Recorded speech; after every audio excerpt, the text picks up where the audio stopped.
लेकिन आप वहां जेंडर चेंज करवा सकते हैं। अगर आप जेंडर चेंज करवाना चाहेंगे तो वहां की गवर्नमेंट आपको सपोर्ट करेगी और आपका खर्चा भी उठाएगी। तमाम अंधभक्तों से कहना चाहूंगा, ईरान की कुछ बातें ऐसी है जिसे जानकर आपको बड़ा ही ताज्जुब होगा। आप सोच में पड़ने पर मजबूर हो जाएंगे कि अगर आप ईरान में रहना चाहते हैं, डजंट मैटर, आप रह सकते हैं। आपको रहने के लिए आपको जगह दी जाएगी, लेकिन आपको नेशनैलिटी नहीं मिलेगी। भले आपने शादी कर ली, भले आपके 3-4 बच्चे, दर्जन बच्चे भी हो गए, लेकिन आपको वहां पे नेशनैलिटी नहीं मिलेगी। दूसरी चीज, ईरान के अंदर शराब बैंड है, बियर बैंड है, फिर भी ये काम बड़े ही तेजी के साथ छुप छुपाए चल रहे हैं। तीसरी बात, अगर आप ईरान में जेंडर चेंज करवाना चाहते हैं, आप करवा सकते हैं। इसके लिए सरकार भी आपको सपोर्ट करती है, यहाँ तक कि आपको जेंडर चेंज करवाने के लिए आपको पैसे भी देती है। तो दोस्तों, ये तमाम चीज़ें अगर आप जानना चाहते हैं फुल डिटेल के साथ, तो आपको हमारे साथ वीडियो में बने रहना है।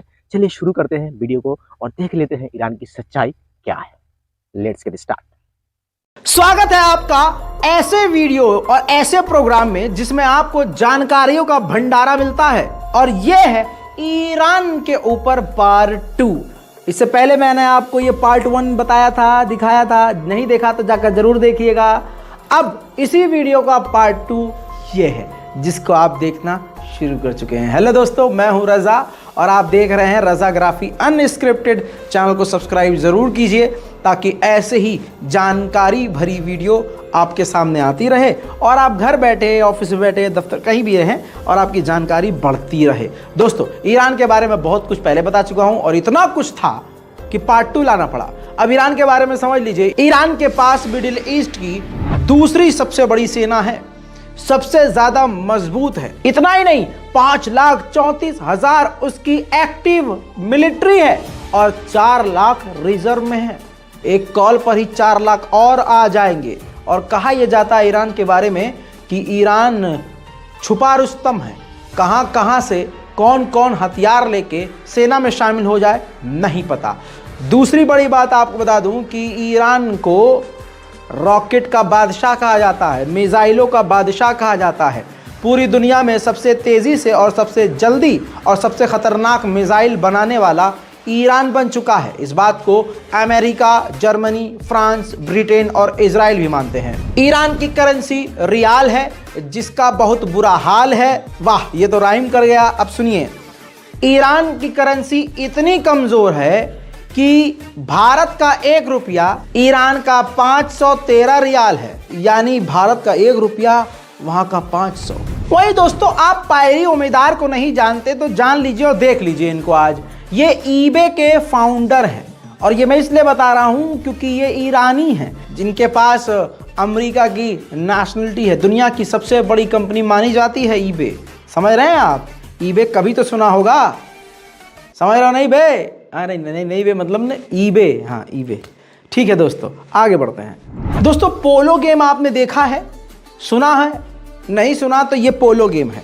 पोलो गेम के बारे में कहा जाता है पूरी दुनिया में सबसे पहले पर्शियन एम्पायर में ही खेला गया था, इसी ईरान में खेला गया था।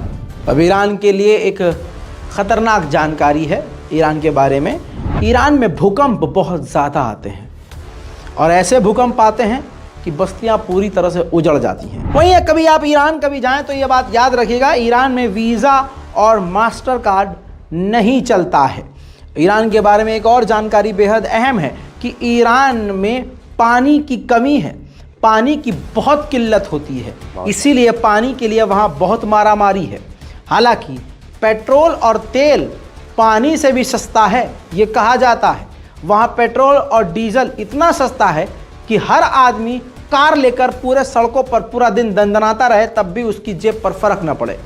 ईरान और अमेरिका की दुश्मनी कुछ इस तरह से बताऊं, ईरान का जब वो रेजा शाह जब वहाँ का बादशाह था, तब उस बादशाह की बहुत गहरी दोस्ती अमेरिका से थी।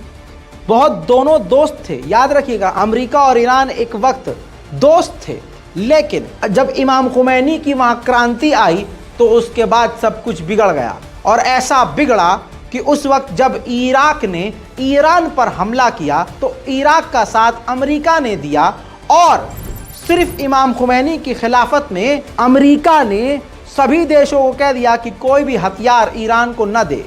जिसके बाद वो दिन है और आज का दिन अमेरिका सबसे बड़ा दुश्मन ईरान का है। लेकिन एक बात जान लीजिए, आज ईरान बहुत ज़्यादा एडवांस है, पढ़ा लिखा है। बता चुका हूं ना पिछली रिपोर्ट में, 93% वहां लोग पढ़े लिखे हैं। अब यहाँ की यूनिवर्सिटीज़ में 65% महिलाएं ही महिलाएं हैं। अब आप ये भी जान लीजिए कि ये मुद्दा यहाँ भारत और पाकिस्तान में भी बड़ा ट्रेंड कर रहा है। सेम मैरिज, गे वाला फंडा, लेस्बियन वाला और गे वाला सेम मैरिज वहाँ पर बैन है। लेकिन आप वहाँ जेंडर चेंज करवा सकते हैं। अगर आप जेंडर चेंज करवाना चाहेंगे तो वहाँ की गवर्नमेंट आपको सपोर्ट करेगी और आपका खर्चा भी उठाएगी। तमाम अंधभक्तों से कहना चाहूँगा, जो दिल में लचक है तुम्हारे नफरत की, ईरान पहुँचो, जेंडर चेंज करवाओ और किसी के साथ सही से जिंदगी प्यार से गुजारो।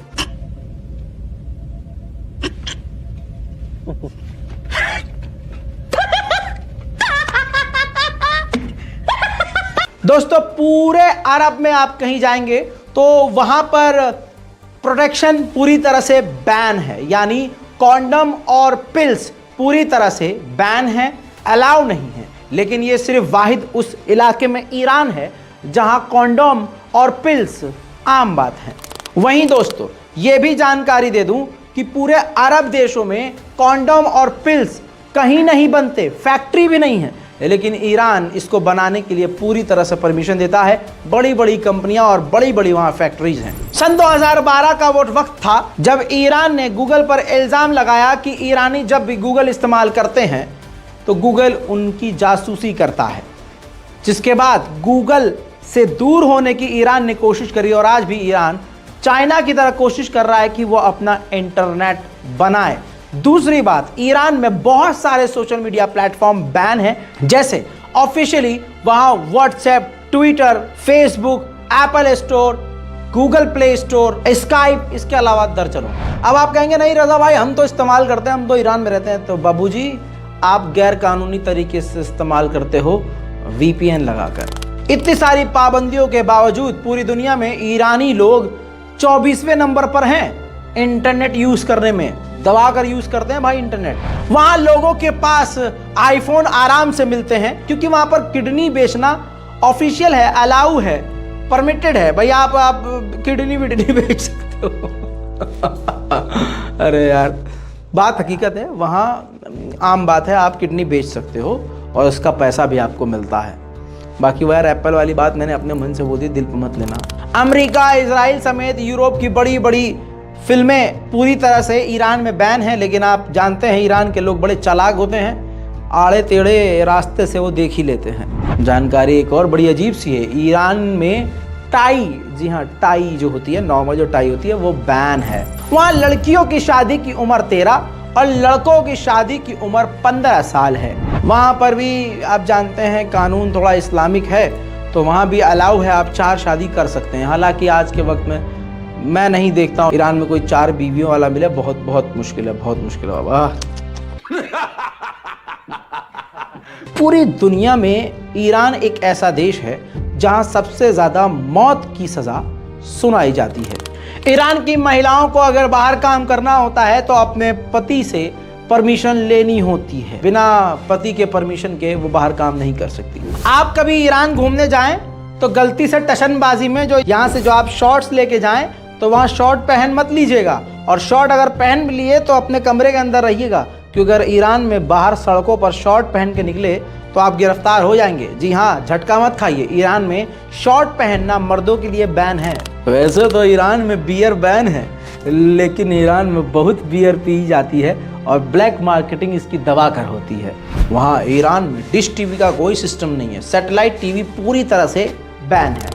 वहीं आपको बता दूं, अगर आप घूमना फिरना चाहते हैं, सिर्फ घूमना आप चाहते हैं किसी सस्ते देश में, तो आप अगर इंडिया से हैं, पाकिस्तान से हैं, तो आपके लिए बहुत बढ़िया है, आप वहाँ जाइए, क्योंकि आपका रुपया, आपका पैसा बहुत मजबूत है।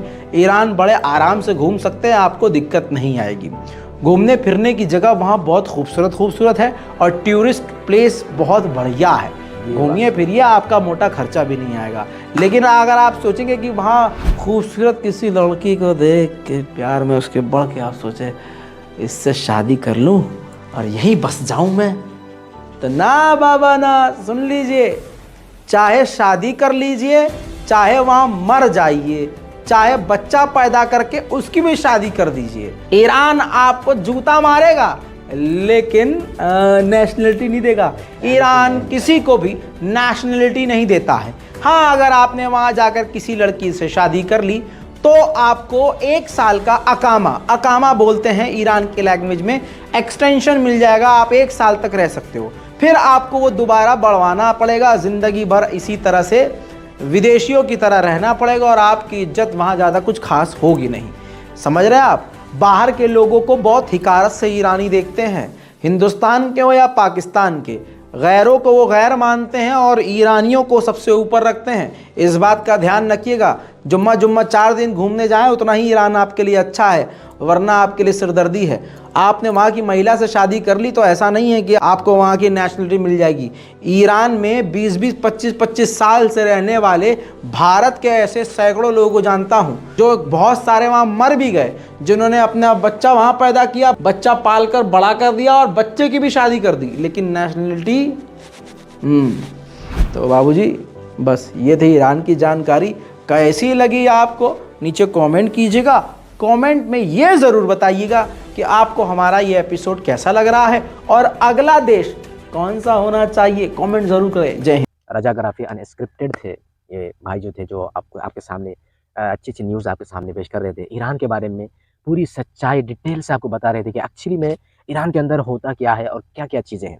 इसमें तो मुझे 2 ही चीज़ें बहुत ज़्यादा अच्छी लगी और मुझे ज़्यादा अट्रैक्ट भी कर रही है। सबसे पहली चीज़ जो बताया कि वो वहाँ पे कितनी आप बिल्कुल बेच सकते हैं, बेफिक्र आप बेच सकते हैं, बिल्कुल अलाउ है वहाँ पे, उसमें कोई टेंशन की बात नहीं है।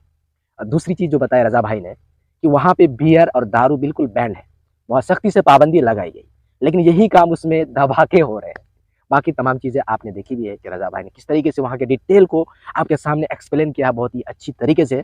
आपको पता चला होगा कि अगर आप ईरान घूमने जाना चाहते हैं भी हैं तो आप बड़ी आसानी के साथ वहाँ पे घूम सकते हैं, कम पैसों में आप वहाँ घूम सकते हैं, क्योंकि इंडियन पैसा और पाकिस्तानी पैसा ईरान के मुकाबले में बहुत बड़ा होता है। तो इसी पैसे से आप आराम से वहाँ पे घूम सकते हैं। और रही बात शादी की, तो आपको नहीं करना चाहिए। उसके लिए रज़ा भाई ने बताया है कि अगर आप वहाँ पे शादी करते हैं तो आपको वहाँ पे आपको नेशनलिटी नहीं मिलेगी, तो कोई फ़ायदा नहीं है, भले आपके बच्चे भी पैदा हो जाए। और क्या बोले कि आप शादी कर लेते हैं किसी को वहाँ पे किसी लड़की से, तो आपको 1 साल के लिए आपको छूट दे दिया जाएगा, 1 साल आपका माफ़ कर दिया जाएगा, फिर अगले साल के लिए आपको बढ़वाना पड़ेगा गवर्नमेंट से बोलकर। ये भी कोई बात है यार? तो इसीलिए बेहतर है कि हमें ना जाना चाहिए, वहाँ पे रह के शादी भी नहीं करनी चाहिए। हाँ, घूमने के लिए आप जा सकते हैं, अच्छा प्लेस है वहाँ पे, खूबसूरत ब्यूटीफुल जगह भी है वहाँ पे, आप जा सकते हैं, विजिट कर सकते हैं। तो आई होप कि आपको वीडियो बहुत ही मज़ा आया होगा, आपके लिए यूज़फुल भी हुआ होगा। तो अगर आपको वीडियो ज़रा सा भी पसंद आए तो वीडियो को बिल्कुल लाइक करके चैनल को सब्सक्राइब जरूर से कर लीजिएगा। तब तक के लिए खुदा हाफिज़, bye bye, take care yourself.